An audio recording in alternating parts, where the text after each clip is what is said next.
নিরামিষ তরকারি করব, তো তার জন্য কুমড়ো কেটেছি, ঝিঙে কেটেছি, পটল কেটেছি, ডাঁটা নিয়েছি, আলু নিয়েছি, বেগুন নিয়েছি, একটু কাঁচকলাও নিয়েছি, মানে ঘরে যা যা ছিল আর কি।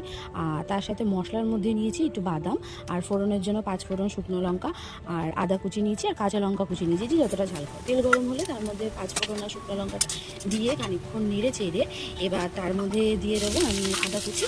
আদাটাও একটু ভাজা ভাজা যখন হয়ে যাবে তার মধ্যে বাদামটা দিয়ে দেবো। এবার বাদামটা যখন একটু বাদামি বাদামি কালার আসবে, এবার তার মধ্যে আমি কেটে রাখা সবজিগুলো দিয়ে খাচ্ছি। যতটা ঝাল, যে যতটা ঝাল খাবে সেই লঙ্কাটাও দিয়ে দিয়েছি।